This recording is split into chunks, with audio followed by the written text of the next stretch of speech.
guys, welcome back to She Shield. Brendan, keep that in. I can't believe I just said that. Welcome back to She Shield. No, my God, guys, what is happening? She Shield season 2. Oh my God, Jordynn, do you even want to do this episode with me anymore? Yes. Now you can't mess up any worse than that. She Shield season 2. Why did I make that so hard to say? All right, guys, I'm here with Jordynn of Jordynn's Outside. We met via Instagram, which is like such a cool way to meet people. I think, I get a lot of questions about social media that are like, how do you feel about having a job in social media? Like, is it really negative all the time? And I'm like, yeah, like you get your trolls and you get that content that isn't taken right by that random person. But it really has introduced me to so many incredible people in the industry like yourself. So I'm so happy we're here, Jordynn. Thank you for coming on the episode. I would love for you to tell the listeners who you are. Yes. So like she said, I'm Jordynn from Jordynn's Outside on Instagram. I am a mom of 2. We live here in the PNW, and I post about concealed carry from a newbie perspective. I am still very new to this. I've only been carrying for maybe 10 months now. I can't remember the exact time I really started. But I just remember it was around my birthday last year, which is like April-ish. So maybe around 8 to 10 months. Beautiful. I'm also an April baby. So that's so cool. Are you like an Aries? Do you like look at that? Are you like a... I used to, yeah, people? but not so much anymore. Gotcha. Okay, very cool. I only know about Aries just because I've had so many people be like, Aries. And I'm like, yep, that's me. Yep. I had a friend growing up who was really into that, all the star charts and stuff. And so that's the only way I really know about it. Nice. We all need that one friend to keep us in the know. Yeah. Yes. That's very cool.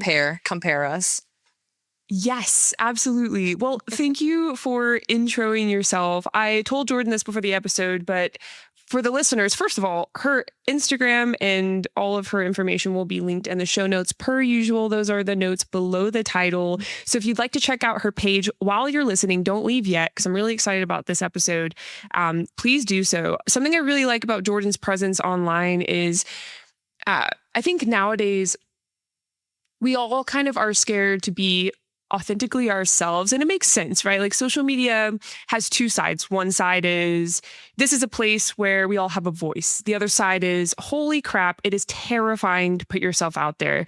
And something I really like about her is she shares her day-to-day life, her lessons, learning to be someone who concealed carries more authentically than I feel like I ever have. And I found your page and I was inspired by that, especially with this new year coming when everyone's like, it's 2026. What do I want to be this year? And I'm like thinking about my presence on social. I really appreciate your presence. And I think this is going to be a very special episode because we get to talk about what it's like to get into something like concealed carry. That's such a broad, just kind of topic. And I'm starting a series on YouTube soon that is how to get into concealed carry, like step by step, because I needed something like that when I started. And I really appreciate pages like yours because you're someone who, if I wasn't here today with the information I have, you're a page that I would have very much, and I still learn from it. Oh my gosh, let me be clear. I still learn from it now. But going from 0 to something, your page is a great place for ladies to land and see what works for you, especially as a mom. Like, what an incredible perspective to share with people when, you take something like concealed carry that's already very daunting, and then you add on that part of your goal with it is to protect your family. I mean, talk about pressure. So anyway, I'll stop my rambling for now, but I really like that about you. I'm glad you're here. So if you don't mind sharing, what got you into concealed carry or just owning a firearm at first? Maybe we start from the very beginning, if you don't mind.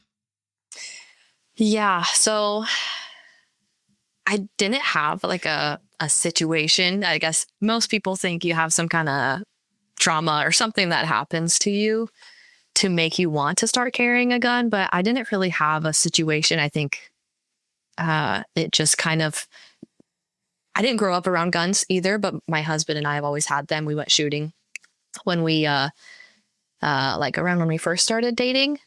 And even then I was like, oh, I never even knew concealed carry was even a thing.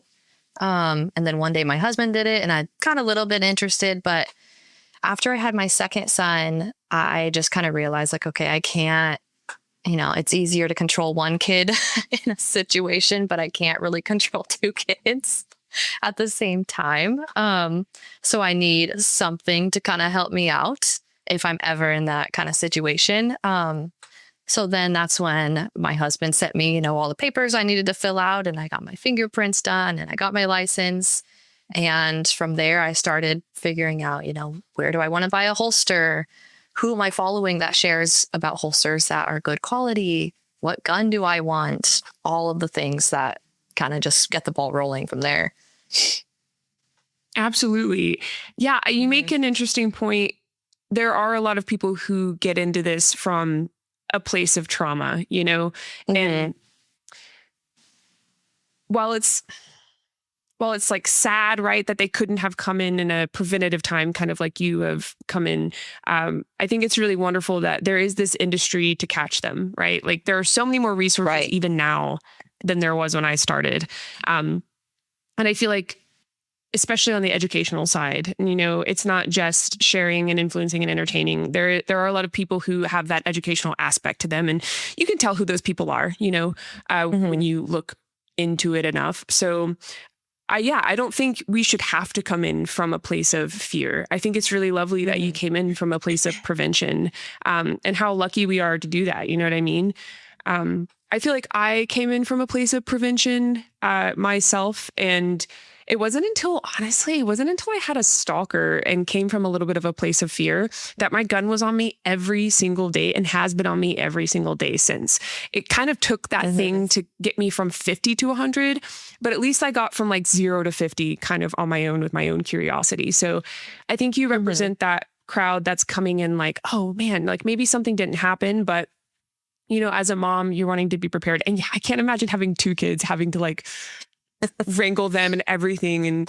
And we talked about this a little bit before the show, but I love having friends that have kids because I get to ask all these questions and try to understand before I'm there myself as a mom. But I would imagine it would be difficult. As far as your kind of like feelings going into taking on something like concealed carry, has it been kind of challenging and anxiety provoking, or has it been more exciting for you to kind of to learn as you share with people? I think a little bit of both, especially at the beginning. It kind of gave me some anxiety to share it with people because like I said, I'm so new and I was like, who's gonna listen to me? I'm not licensed. I'm not qualified. I'm just sharing my own experience.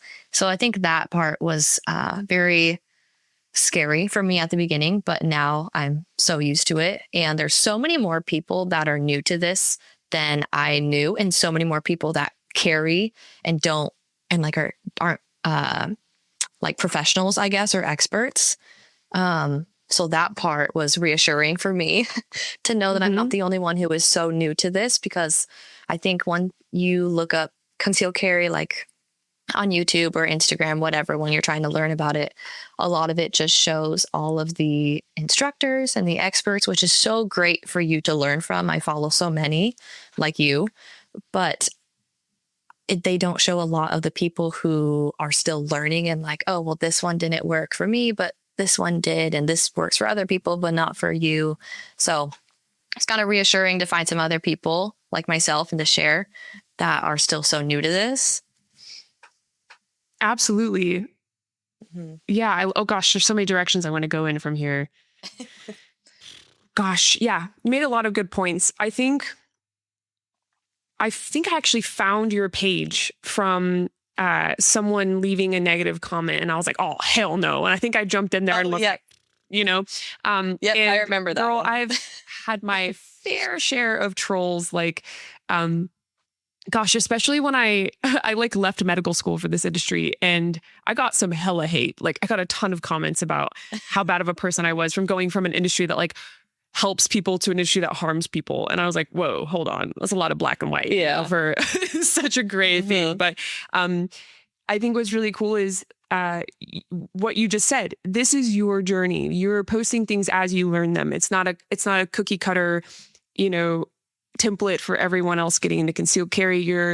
You are showing what works for you. And if someone relates to you as a person, they may also want to adopt the same practices and gear. So that's really freaking awesome. And it kind of reminds me of like when someone asks me what holster brands they should trust. And I'm like, well, I've got a list of brands for you, but what if we just talked about the criteria of a safe holster, right? One that covers the trigger guard, one that fits your gun exactly, one that has proper clips for retention, let's go over like what you actually need to know foundationally. And I like that about your page. You talk about your techniques and why it works for you so that people can decide if that's also, relatable for them, and then they can adopt it from there. So that's freaking awesome. You're doing so well. I'm excited to be a cheerleader for you. If I ever see hate again, I'll jump in those comments. I've been avoidant in the past because like I have to understand that if I hate, it's probably going to come to my page. Like if I hit back. So one of my favorite comment replies is, "I'm praying for you." Because no one, did you see that one? I don't know if you saw me say that, but I was like, I'm praying for you for what was it? How wounded you have to be for, I said something like that. Like it was, Yeah. and I remember I was like, Sofia, like, don't go too crazy. Like, comment something that's a little bit more bite-sized, but Professional. Yeah. yeah, sure. But I love what you're doing. You have to keep going. You're part of a very, I'm trying to say this with class. You're part of a very small group of people that post authentically and aren't led by just like marketing. And don't get me wrong, girl, like my main job is in marketing in this industry, but I also this year am starting to branch away to make sure I can do marketing without it having to be connected to my face and my brand. So that's something that like when you jump into this industry, you'll get hit with like all these opportunities. And like, as long as you are remaining who you are, you're staying true to your mission. I mean, you're just going to prosper. It's really exciting. I don't think we've talked about this. What do you do day to day? Or are you a full-time mom and do this on the side? I am a full-time stay-at-home mom. Very lucky to be. And then, yes, I do social media.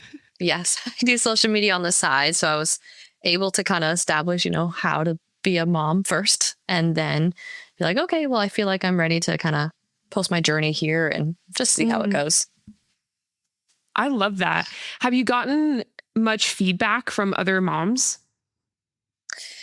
Yes. A lot more, which this still shocks me. A lot more moms than I thought carry. And I had no idea. I mean, there was people around me who did, and I was like, it's hidden so well. I had no idea.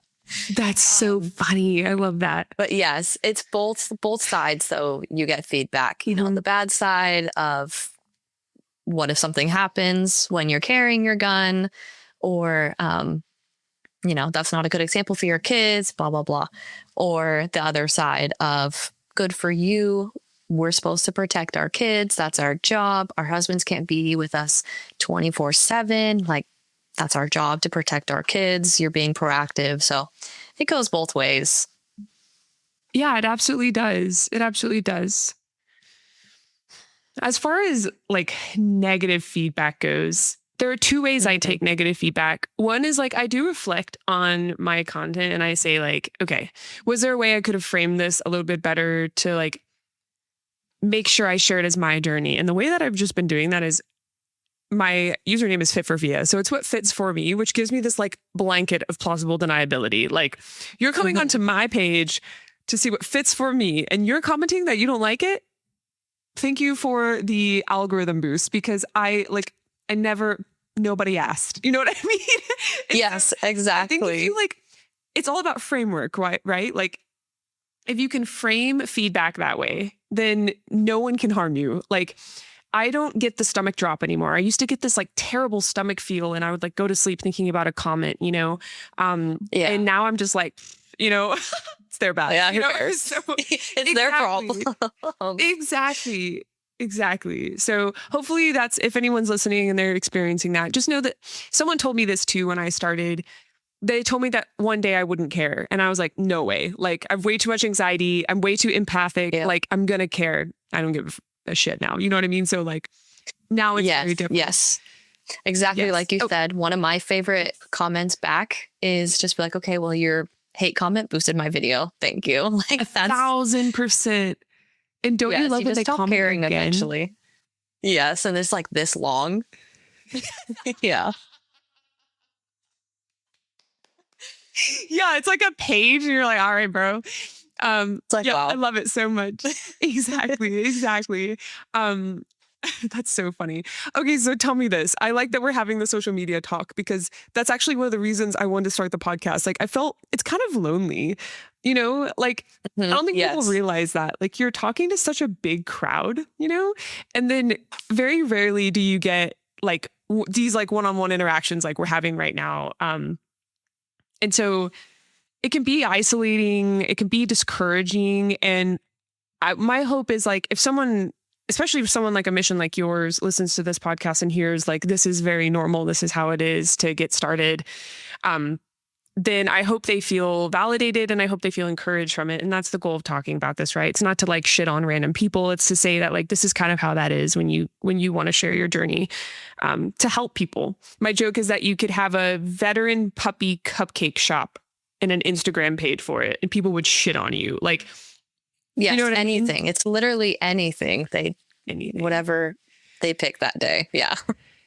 Yeah, girl. Yeah, girl. Exactly. So tell me this.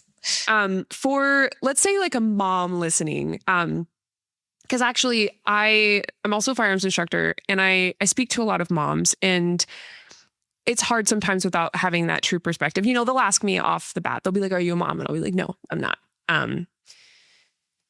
And one of the biggest themes I hear about is not only is it anxiety provoking to get into concealed carry, but there are so many factors they have to consider, like storing a firearm at home while you're getting into concealed carry, Hmm. introducing firearms to your kid for the first time when it comes to like safety and the concept of it, talking to your kid about how to talk to other kids about the fact that you have firearms in your home. So what would you say to a mom who's wanting to get started and is like super overwhelmed with all of these different things that she will have to consider, and fathers as well? Of course, like, your perspective comes from being a mom, but this helps any parent dynamic. So what would you say? Well, I think you have to figure out, because you don't have to carry a gun first. You don't have to go straight Mhm. into, I'm going to conceal carry. There's a lot of people who message me saying, I don't want to carry a lethal weapon. Do you have other options? And it's hard because I went straight into carrying a gun. I didn't care. I've never carried pepper spray, a taser, or a stun gun, a knife even. I've still never do. I'm trying to get better at it, but I still never do. And so I think you have to decide, do you want to go straight into concealed carry, or do you want to start out with pepper spray first, or a knife or something? And then once you go from there, you can get more comfortable and figuring out how it fits on your body. They have little pepper sprays you can fit in your pocket. And so it gets a little bit easier once you start there, I think. And then you can go and move on. Okay, am I ready to carry a gun? If I am, you don't have to go and get everything right off the bat. That's the mistake that I made. I went and got everything right off the bat, and I didn't even go shoot my gun first. And I think that's a huge important step, is going in to a gun range, renting a bunch, shooting several, because everyone is going to be different and their hands are going to be different sizes. Their bodies are going to be different shapes. They're going to like this one over this one.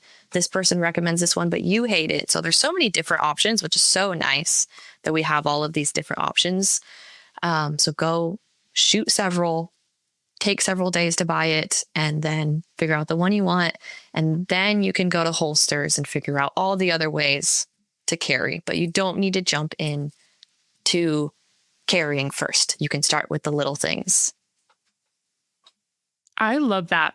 I love that. Yeah, it's hard to talk about getting into concealed carry because I immediately imagine that probably sounds like putting a gun on your body, right? Without ever maybe even touching a gun for the first time, or feeling comfortable loading a firearm, or like even like how the gun works. And like if I pick it up, will it go off? Like if you're there, we're not talking about intro into concealed carry being putting a gun on your body. It starts with exactly what you said. I love that you went to the like rent guns, shoot them all kind of thing.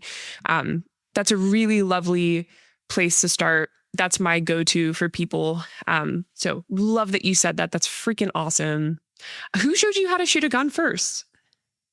My husband, he was a Marine Corps reservist. Okay. And so so he shot some guns in the military. And then just growing up, he went with his brother and a couple other family members and friends and stuff. And so I had told him, like, I'm interested in shooting. I've always, ever since I was in like 5th grade, I was interested in shooting. I think I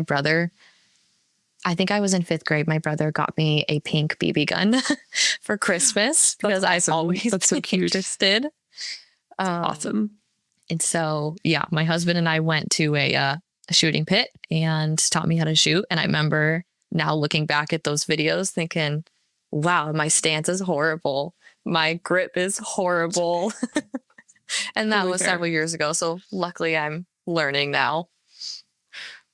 Absolutely. Yeah. Anytime I teach students, I start from the stance up, but it's one of those things, it's the grip itself is such a technical thing that asking someone who's never held a gun to do that and stand right at the same time is very hard. So give yourself grace. Anyone listening, you will build out as you go.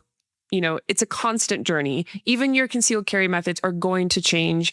I even have I have a drawer here. I call my EDC drawer. So like when my guy's looking for my keys, I'm like, it's in the EDC drawer. And it's literally just a drawer of all the different holsters for my one gun, and it just depends on like what I'm wearing that day, how I want to carry. But before I leave, always do a few dry fire reps. It works out. So like, this isn't supposed to be black and white. This is a huge gray area of life, especially because you're taking a metal object that like performs a mini explosion, right? And then you're like putting it on your person and trying to look cute. It's a lot of little things. So yes. Yeah. So how has your concealed carry methodology changed over time from when you started to now? Oh, it's so different. When I first started, I was using, I had one holster and one belly band.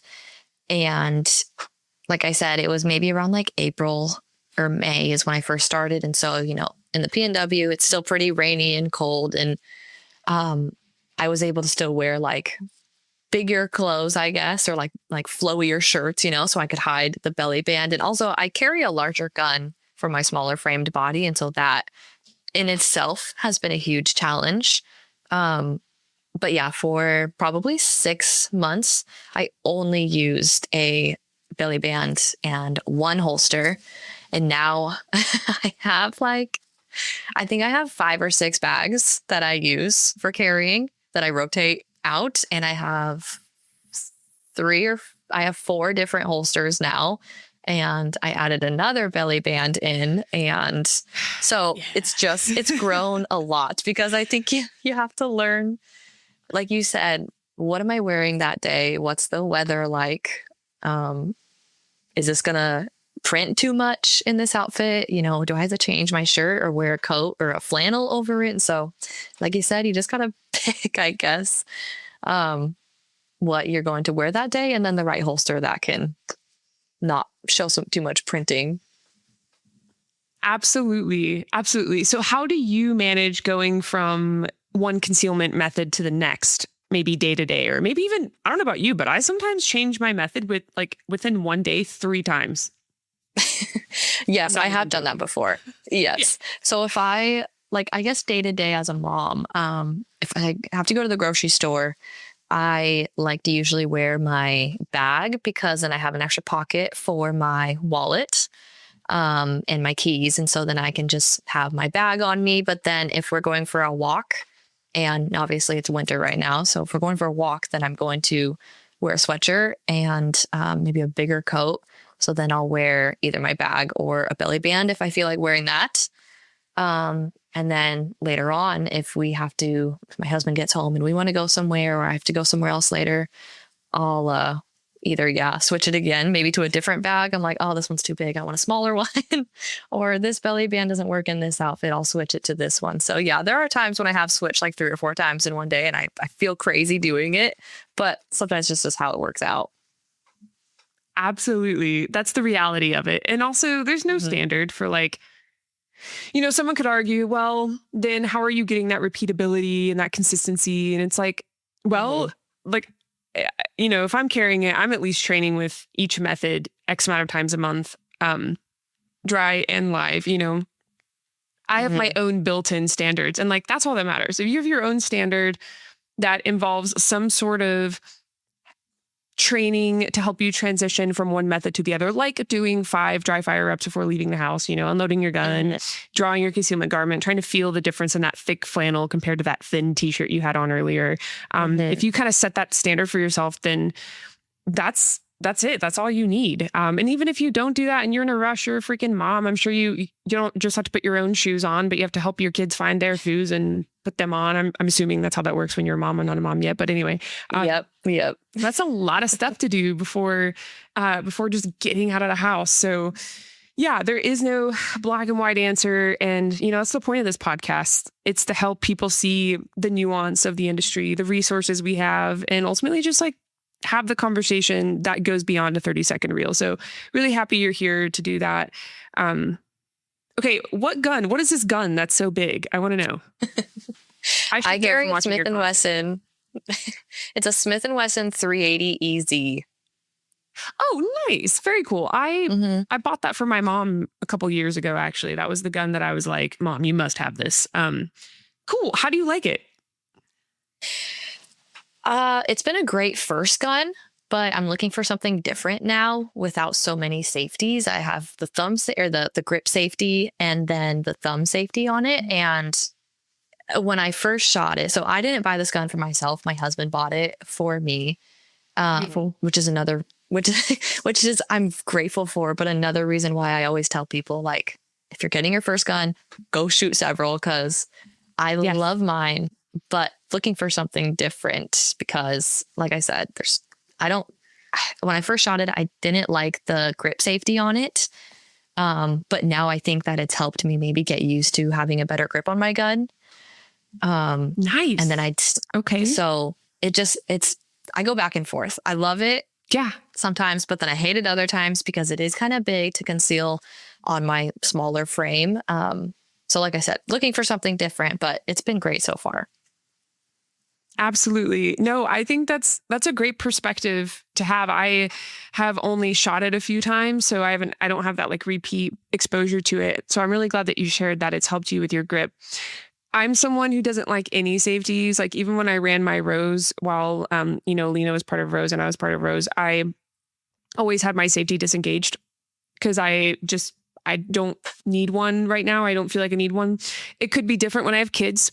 That's a consideration. And I just tell women, like, if you're going to have a safety, just operate your gun with the safety when you're training. As long as you train it and it's part of your like process of drawing and disengaging it, then go for it. You know what I mean? But if you're coming to a realization that there are too many, that's totally fair. Have you looked at the Bodyguard? Yes, that is my top one.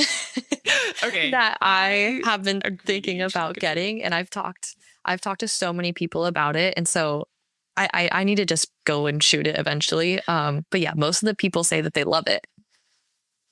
I love it. I have the non-safety, non-comped version because I shoot a lot of retention, and so like the barrel's already so short, so it's that like blast.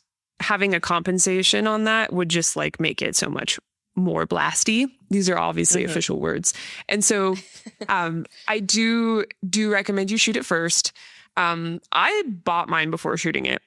I just like held Lena's and I was like, yeah, this is pretty effing cool. So I just like wrote my FFL and I was like, I'm gonna need one of these. And he was like, I got you. So it's nice. It's really nice. And you can wear so many different clothes with it because it's such a small footprint, and it is small as hell, and you might get a little bit of bite from a little slide bite, but it's not the end of the world. It's part of it. And if you can wrap your hand well when you go down to the range to shoot 300 rounds, you just protect your hand.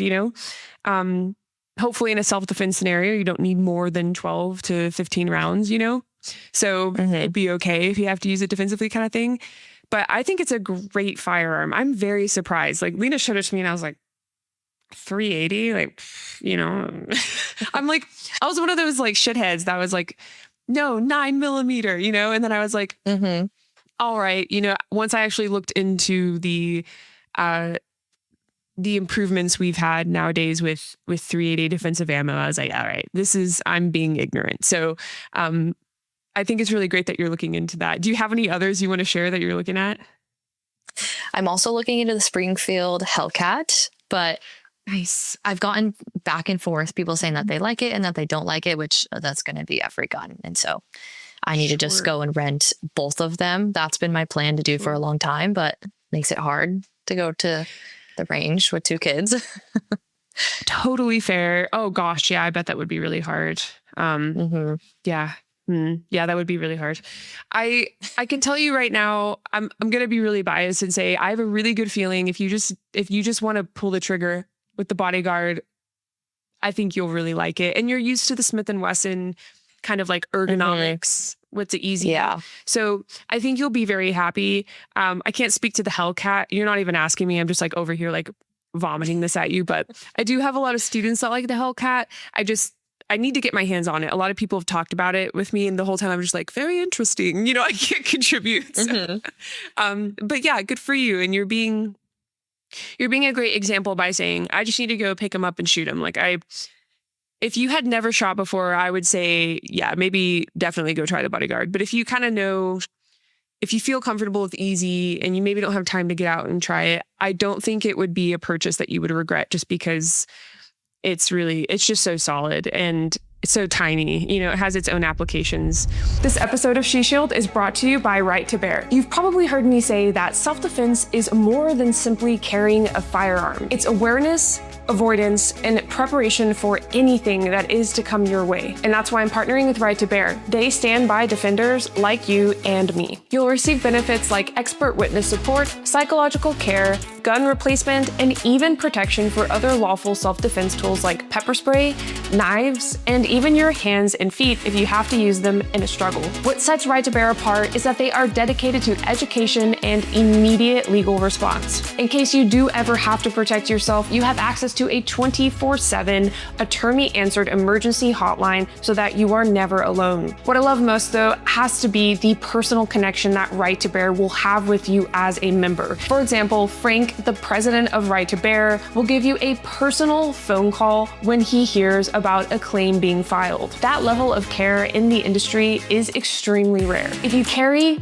train, and believe in thinking ahead to protect yourself and your family, consider getting a membership with Right to Bear. If you use my code FIT4FIA10, you will get 10% off your membership, and the link to access this and to learn more is located in the show notes of this episode, which are the notes below the title. Protecting yourself and your family should not leave you defenseless afterwards. Stay safe and stay vigilant with Right to Bear. Okay, so tell me this. You live in the PNW, and for those that don't know, that is the Pacific Northwest. The only reason that I learned a lot about the PNW is because I dated someone. I dated a cop out of Seattle, and I learned a little bit of, I went to Seattle a bit, and I was like, a whole new world. It's beautiful there, by the way. I do miss the beauty of the state. So tell me this, what is it like going from everyday concealment out to, say, a store, like you mentioned, to just going outside with your kiddos and out in the woods? It's definitely a bit different. When I'm out at the stores or out and about when there's a lot of people, I'm a little bit more like, okay, I'm not comfortable with open carry. I know that a lot of people are. Maybe I will eventually. Sure. But when I'm out and about, I just don't feel, around a lot of people, I don't feel as comfortable with open carry. So then when I'm in the woods, and we go to the woods a lot, and when there is nobody else around, and if there are people around, they're either hunting or camping, doing the same stuff as us. So I will have mine out more, maybe just like with my t-shirt and then like it tucked behind, or my shirt tucked behind it, so I can get to it easier if I needed to. But yeah, it is a little bit different because I'm not as worried about people seeing it when there's really nobody around. Absolutely. Yes. No, that makes total sense. So it's kind of like you have more accessibility, and that's worth the trade because there's not many people. That makes total sense. I don't go wandering out enough, but I know that I go on like the chill trails, like people take their kids on these trails that I go on in Utah. I need to go on some more dangerous ones. Like Alyssa and I hiked one that was like 7 miles, and I thought you would have thought I was going for like a 3-day hike, but with the gear I packed, but I still concealed because I was like, ugh, like, what if you get that one person who just like sees that and panics? So that's actually something I am growing in myself, like when I should carry a certain type of way. Have you heard of Hill People gear? I really feel like you should check them out. I feel like you would like them. I don't work with them. They won't DM me back. I don't know why. I haven't figured it out. I'm pretty cool, I think. So it's kind of rude, but no, they're super cool. I promote brands no matter what, like whether or not. I've just written them to be like, hey, we should do something. Like I really like you guys. So totally fine. He didn't call me back, but I have their like Snubby chest pack, which is what I use to train and run the half marathon with Lena that we recently did. And Okay. that's my like, do you know what I'm talking about now? I think I've seen you wear that. Yeah. Yeah. It's kind of like, it looks like it's a harness kind of deal. And then it just has like the pack in the front. There are a couple things for sure you should mod. If you get one, I would love to, let's just hop on FaceTime. I'll tell you what I did to modify mine, which is basically like I added more Velcro to the back because there's like one strip of Velcro. And then no offense, Hill People, but like what? Anyway, and then the zipper, maybe this is why they don't want to work with me. The zipper handle is not big. It's like a tiny little zipper thing. Like you'd have to like fumble and try to grab it. So like adding a bigger zipper, pull tab. And then the other thing is like, you can put either zippers on the front side where like your wallet or your like little gels would go. I would switch those zippers over to the other side so that you don't have two zippers in the same spot. Makes sense. So there are ways to like, right. There are ways to stage it to make it better, but that's been my way of carrying on hikes when I don't want to like open carry, but I don't want to have to like hinge at my hips and have a gun in my appendix every time. Yeah. Cause like, yikes, it's uncomfortable. Yeah. So that's cool. That's cool that you do that. Do you do like hip open? Do you do chest open carry? No, I haven't done hip open because I don't have very good like pants that would stay up on my hip. I need to get some better like outdoorsy hiking pants with a belt. You're real for that. Yeah. Yeah. I thrift all of my clothes, so it's it's just whatever I see that works. Yes.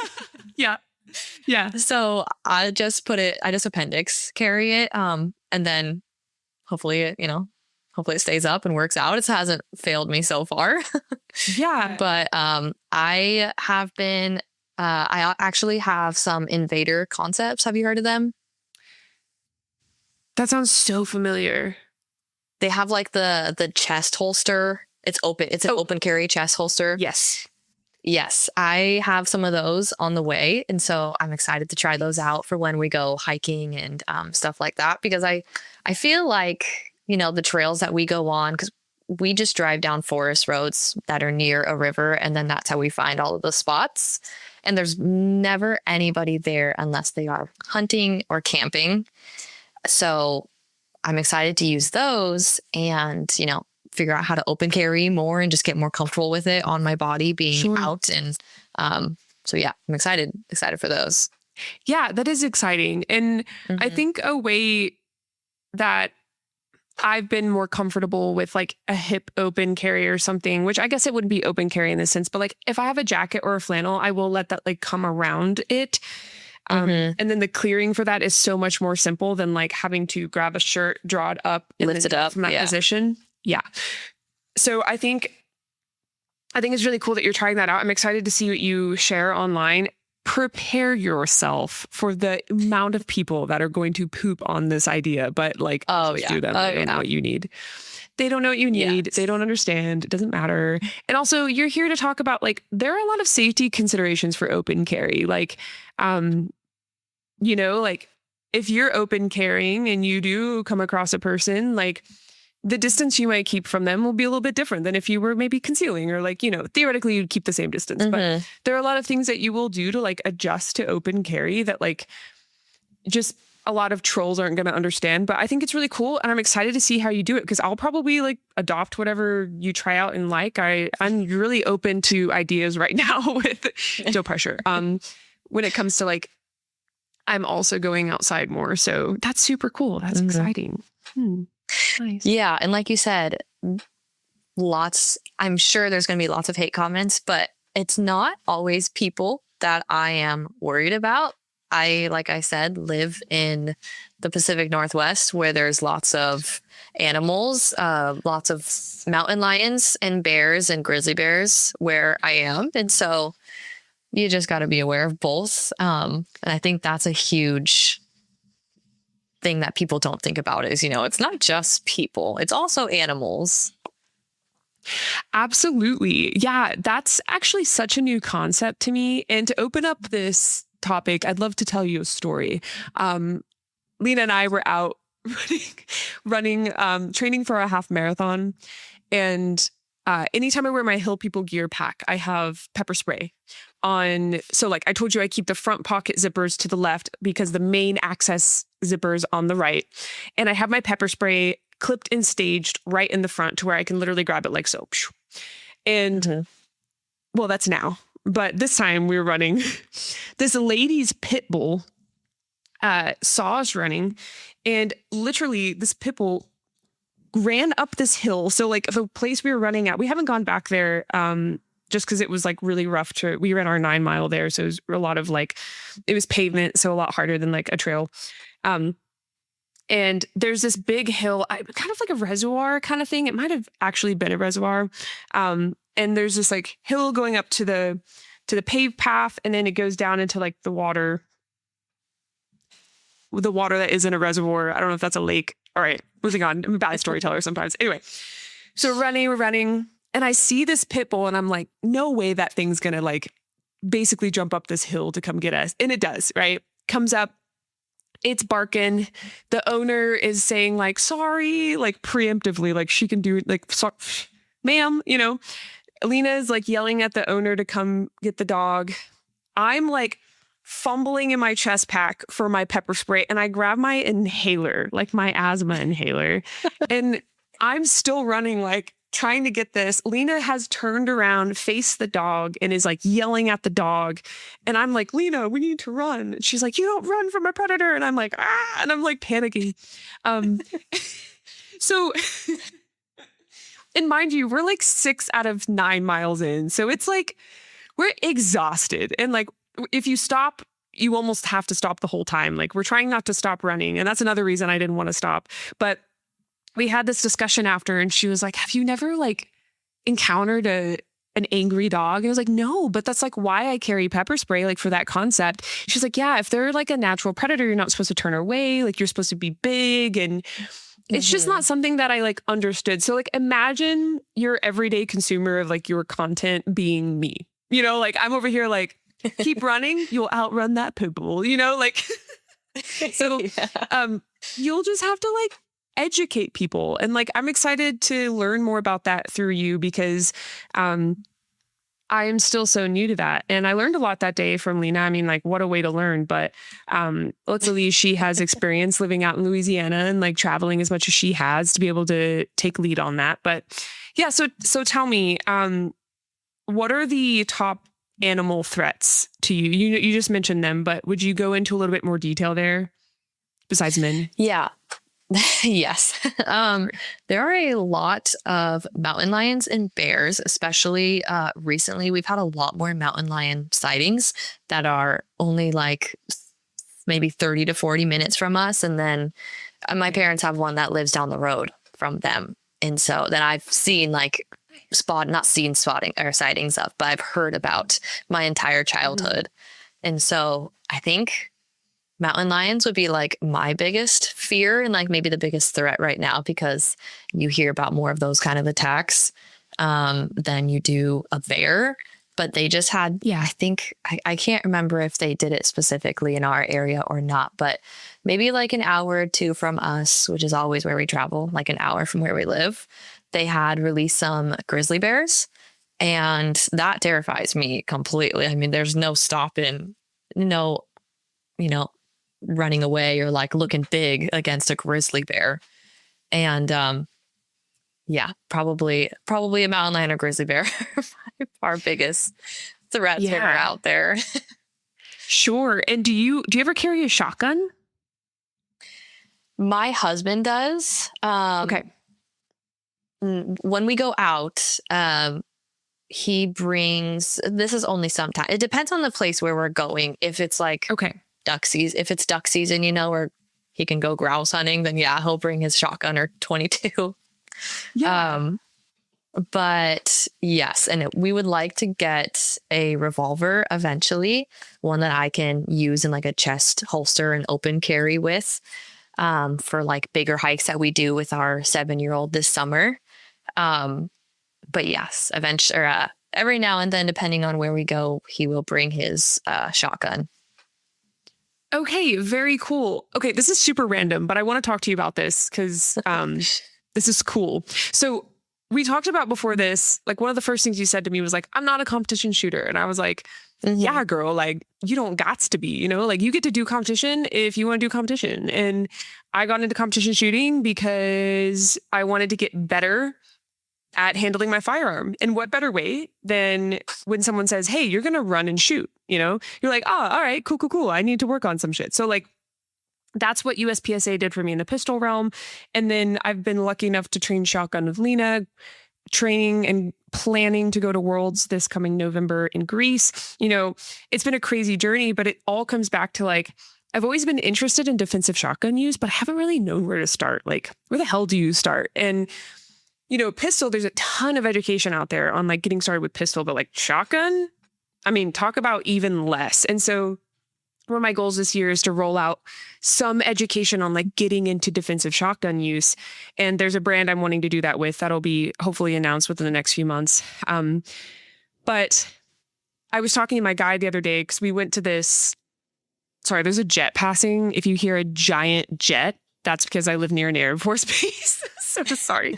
It always like throws me off when I'm filming, but we went to this pawn shop and we found this kind of very specialized Mossberg 940.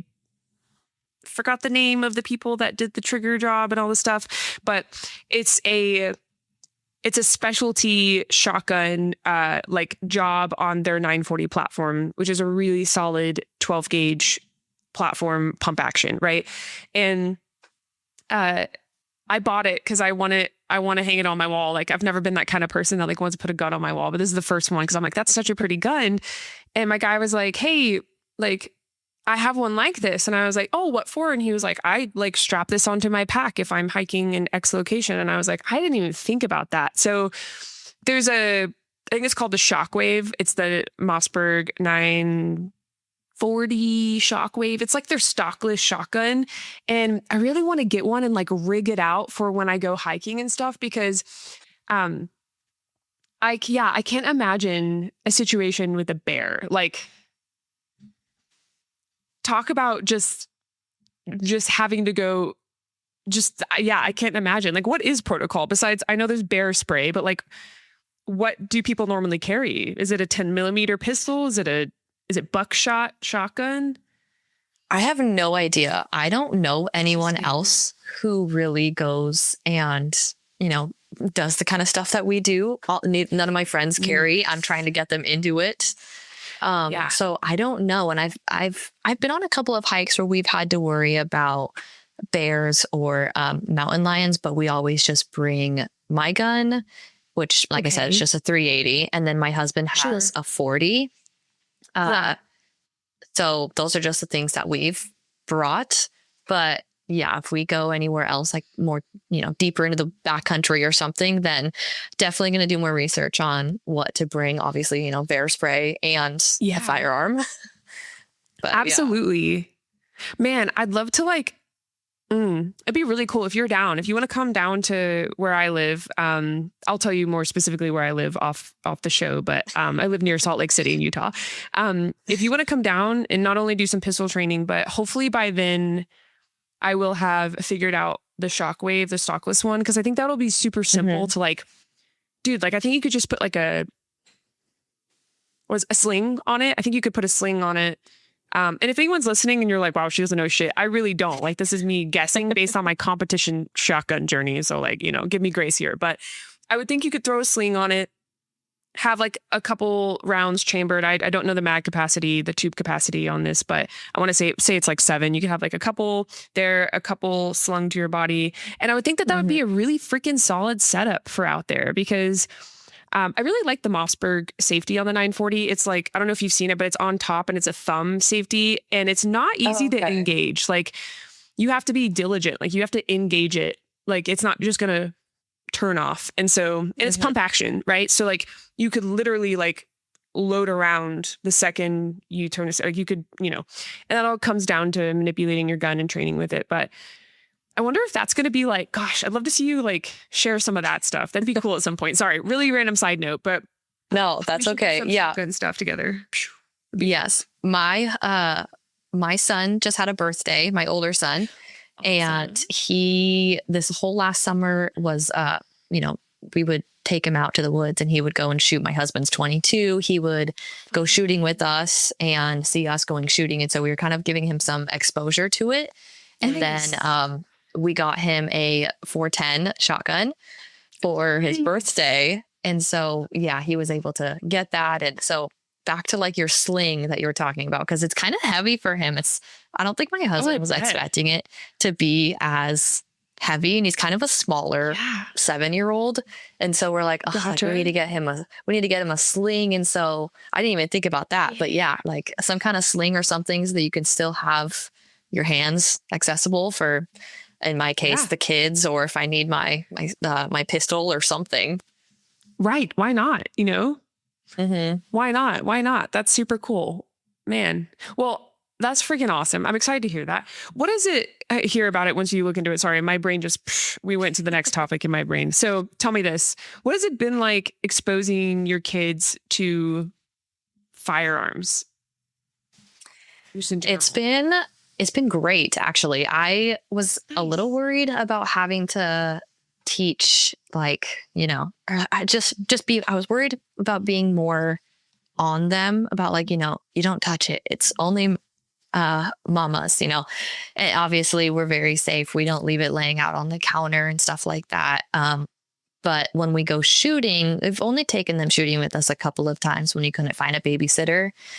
And they love it. They love being able to go shooting with us and seeing what we're doing. And they're both so curious. And like I said earlier, my older one is so good at listening and so good at learning safety. Like he just loves that. It's just part of his personality right now. And so he is getting used to, not, flashing or flagging people and, pointing the muzzle everywhere. And so my husband took him hunting one time. I think it was just duck hunting or grouse hunting. And he gave him his 22 and it was completely unloaded. Like nothing in the chamber, nothing in the magazine, as a test of, be safe with this, carry this around and be safe. And he did a great job. He didn't point the muzzle at my husband on accident. He wasn't, being crazy with it. And so a lot easier than I thought. As we just have to keep saying, here's the rules when you are around a gun, when you're holding a gun, and you don't do this and you can do this. Eventually we'll work up to this. And so, yeah, it's been a lot easier. And my 2-year-old, he loves going shooting. He'll find a stick outside and he'll go and just pretend that it's a gun. And so, yeah, they love it. It's been a lot easier, smoother transition than I thought it would be. Hell yeah. That's awesome. That's super cool. Oh man. my little sister, I was like, hey man, I'm really excited for you to come visit Utah. Like you can come stay in my place. And, she was like, Sophia, I don't know, man. Like, is it baby proof? And I was like, what does that mean? She was like, I mean, are there like guns everywhere? And I was like, oh yeah, everywhere.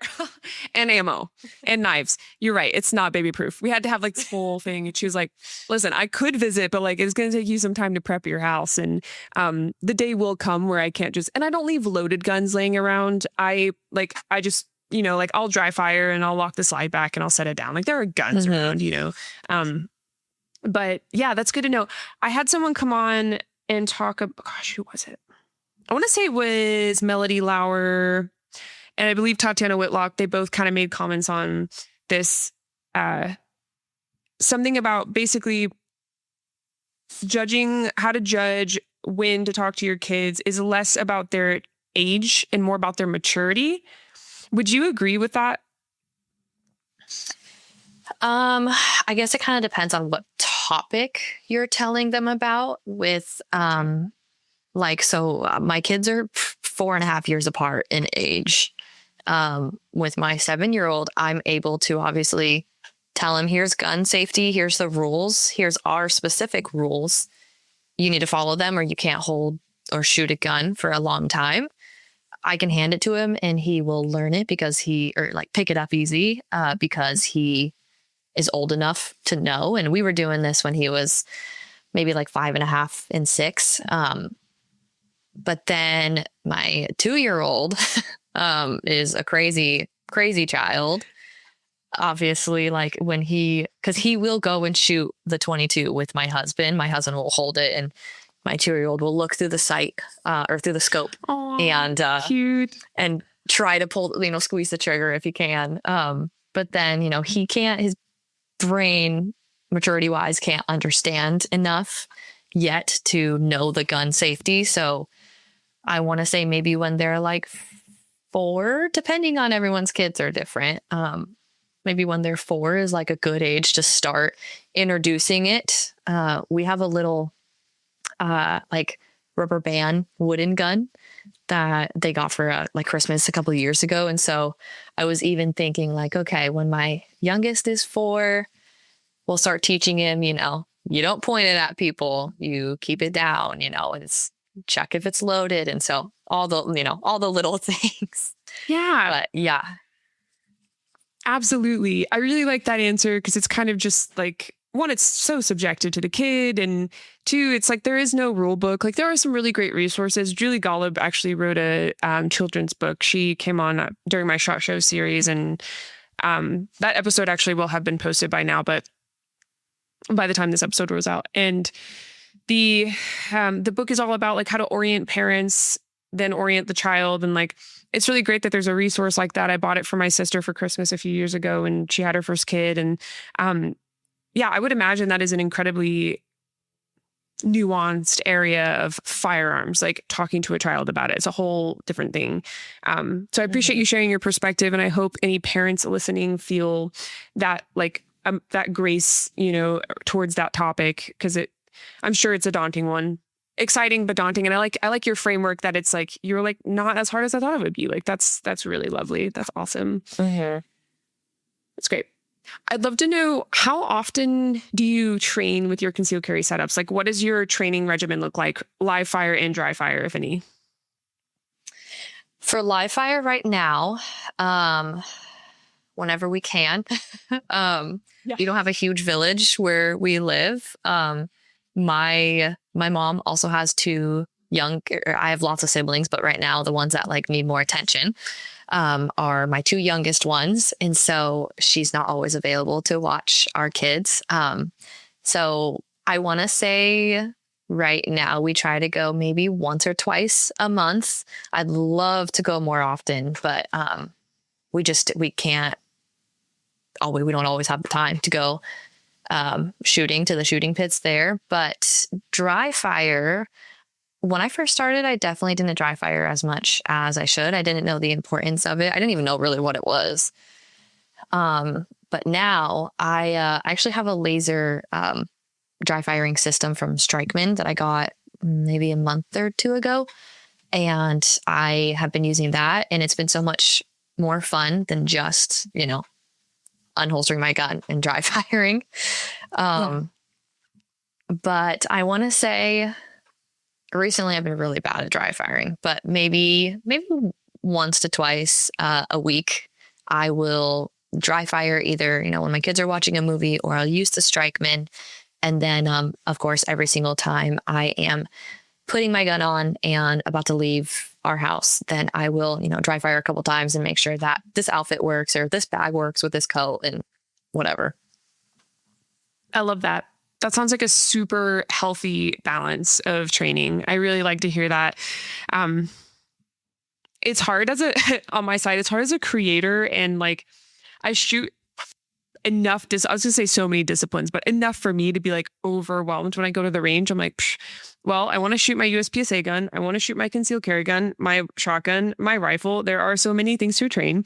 And I think it comes down to like what your goal is. And if your goal is to primarily conceal carry well and efficiently and to feel comfortable doing that, establish a standard for yourself. There aren't a ton of standards set for people, especially in this genre out there. So set one for yourself that you can follow realistically with repeatability. And that's the only way to do it. There's no like, oh, you don't go to the range every day. There's nothing like that. So I love asking that to people that are on more of the concealed carry, self-defense, home defense side. So I appreciate you sharing that. That's awesome. That's super cool. So yes, do you have any goals going into the 2026 year when it comes to concealed carry or sharing online, anything like that? For concealed carry, I would say, maybe not for concealed carry, I guess for shooting, I want to get better at shooting, just my accuracy. When we go shooting, I'll bring all of my stuff that I use for concealed carry, my belly bands, my bags, everything. And I'll just make sure that I can shoot efficiently from there and make sure I'm getting, my hand or my shirt up high enough when I'm drawing out from my belly band. So I don't practice very much accuracy, I guess, when I'm shooting at the range, and just using all of my stuff that I use for concealed carry. So I'd like to get better in my accuracy and not just, being close to the target and like more of the defensive shooting. Just because now that I'm getting more into it, I'm like, oh, okay, this is actually, it was frustrating at first, but now I kind of like it.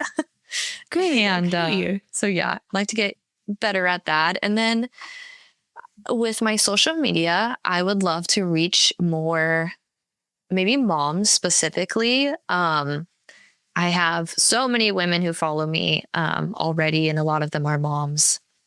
But I'd like to reach more moms specifically who were intimidated by concealed carry or just by shooting or like guns in general, and to just realize, once you can get more comfortable and confident with it, it's not as scary as people are telling you it is. Like once you just train more with it and once you carry it on your body, it's a lot less intimidating. Absolutely. Yes, I love that. Have you tried trial reels, by the way? I have, but when I saw that it like said, I swear there was like something that popped up and said, if it looks like something that you've shared already, they're not going to like push it out as much. Oh, and yeah, I was like, well, I share about guns and concealed carry. Right. So it's going to, my trial reel will be pretty much, very similar to like stuff I've already shared or like that I'm going to share.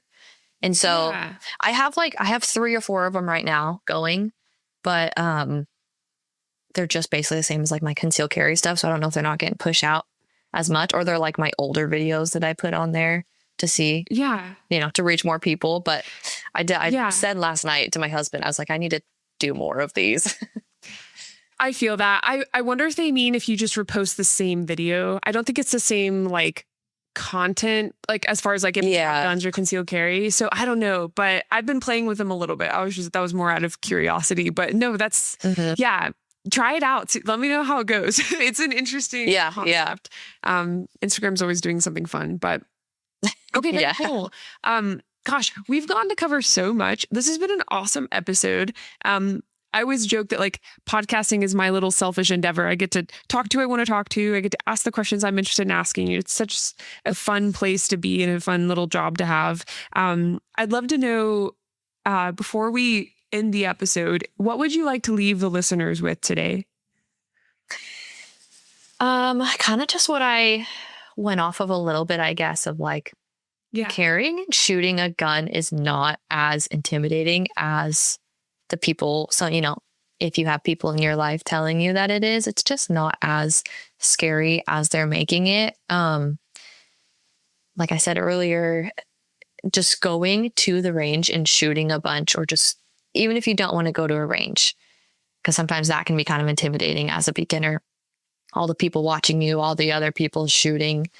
If you have someone in your life that can take you to a shooting pit, like my husband did when I was first starting like my shooting journey, going and doing that and just learning, like, okay, like you said earlier, you're holding a mini explosion in your hand, and like just saying that makes it sound intimidating and scary, and like, I'm never going to do that. Right. And that's something my husband has always said too. And I'll never forget that. But it's just, once you can hold it in your hand and realize, oh my gosh, it's not just going to go off whenever it wants to. There's so many other little mechanical things that have to happen in order for it to shoot. Then you'll feel way more comfortable to go shooting more often and to carry eventually, if that's something you're interested, especially as a mom. It's our job and we want to protect our kids. And so if that's something that you are worried about, it's not as intimidating and scary as some people can make it sound, or even maybe that you're feeling like it sounds. So just go shooting one time, get comfortable with it, shoot several different guns several different times, and you'll realize that the more often you go, you'll get way more comfortable and confident with it. I love that. Yeah, I wish I would have heard that when I was starting out. And I think it's all about framework. And so adopting a framework like the one you just said would be an excellent one to get started. So thank you for sharing that. I loved that. It was awesome. Mm-hmm. That's very cool. Awesome. Well, Jordynn, thank you so much for coming on the podcast. This is only the first one. I'm sure we will have many. I like to keep guest speakers coming back. I think it's really cool to see how people progress and learn and reestablish goals, throughout their journey in this industry. And I really appreciate you taking the time to come on today, especially with how, beautiful of a state you're in, and the fact that you're a mom and balancing what you're balancing. So I really appreciate you. It's awesome. Yeah. Thank you for having me. Sorry. No. You go. Thank you for having me. I was so excited. My husband was at work when you had messaged me saying that you wanted me to come on. And I remember because I had been following you for maybe like 2 or 3 months before you had messaged me. Nice. And then I posted this one video that got a bunch of views, and then you commented on it. And I was like, oh, Connor, like she started following me. And then you had messaged me like a week or 2 later. And I was like, she wants me on her podcast. I'm like, I am not qualified. I do not know nearly as much as other people do. And I always say this in my videos. I'm not an expert. I'm not an instructor. I'm just sharing my own personal journey with carrying and shooting. And so yeah, I was so excited. I was so nervous, but so excited when you asked me to come on. Absolutely. Well, thank you for sharing that. That's so sweet of you. And there's no, the only standards I have are like, if people are safely concealing and genuinely sharing their journey and like trying to do good, those are my standards. You know what I mean? And those are actually pretty high standards. So like you've hit those, you know what I mean? And I'm really glad I found your page. I like to follow people for a while before I ask them. Like I like to see, their general vibe and, making sure they're staying safe and that I'm not sending my followers somewhere where they're going to be adopting maybe bad habits or anything. But I really, like I said, in the beginning of the episode, I love your authenticity, that your perspective as a mom is invaluable. Yeah. And gosh, I've loved this conversation. I look forward to meeting you. I got excited because I saw you were going to Vegas and I thought maybe you were going to SHOT. And I was like, oh, we could do this in person. But I think it's cool that this industry allows us to find each other, people that are like-minded, and it's not even political. It's just like, we want to stay safe. We want to have the freedom of safety. Like, that's it. Bang, and it's been a fun ride. So thank you so much. Thanks for being honest about that. When you were like, I listened to the podcast, I was like, oh my gosh, that's crazy. That's always crazy to hear on my side. So it goes both ways. So thank you, Jordynn. Appreciate it. Yep. Yeah. Thank you for having me. Absolutely. All right, guys, that is the end of this episode. I will have the end of the episode put in here by my awesome video editor, Brendan, podcast editor, Brendan.